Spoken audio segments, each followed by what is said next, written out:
kus meil on nii mahe kasvada.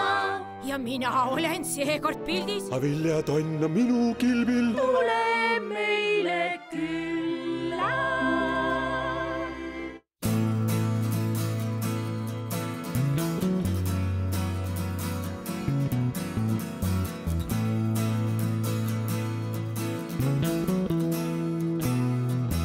See on nüüd Angora küüliku farm, mis asub Tartus, Ihastes.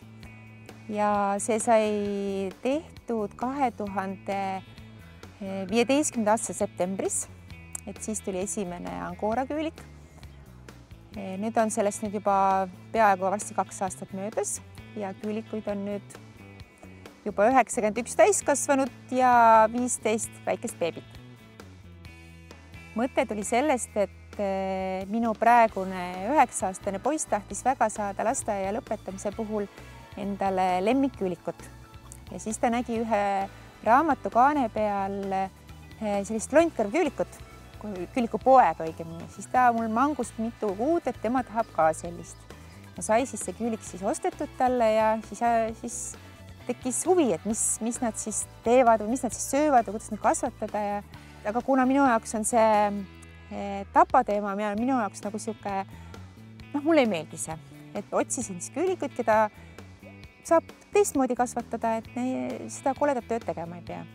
Ja siis leidsin Angora küülikud.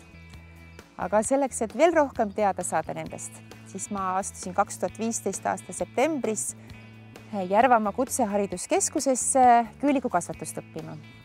Ja nüüd ma siis 2017 veebruaris minust sain diplomeeritud küüliku kasvatusspetsialist.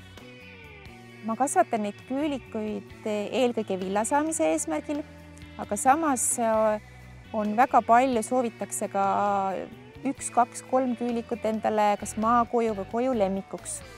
Et siis tullaksegi ja valitakse omal küülik välja, kes saab siis endale peresse lemmikuks.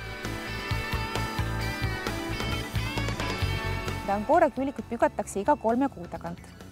Et kui nad on 2 kuud kuskil vill seljas kasvanud nendel, siis tuleb neid hakata nende villa rohkem tähele panema. Neid tuleb kammida, pusasid eemaldada, vaadata, et kuskilt vilti ei läheks vill. Siis iga 3 kuu tagant nad käivad juuksuris, siis pügan nendel ilusti siledaks nendel. Siis see vill läheb, hetkel praegu käib kõik käsitsi ketrusena, kedratakse lõngaks ja siis on järgmised vahvad prouad on, kes mul siis sellest lõngast teevad siis kudumid, sokid, kindad, väiksed papud, mütsid, sellised asju.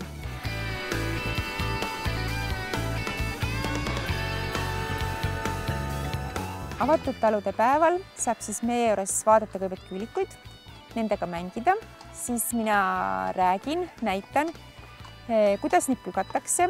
Siia tuleb ka inimene, kes näitab, kuidas sellest samast Angora küüliku villast saab lõnga teha.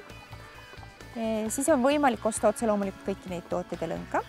Samas me teeme koostööd Ihaste ratsa spordikeskusega, kus on meil hobused, lapsed saavad kõik hobustega sõita. On meil avatud kohvikud saab koogid, ise tehtud moose, süüa saab koduveini, koduõlut, selliseid asju kõike. Ja kindlasti meil on paari üllatust veel plaanis.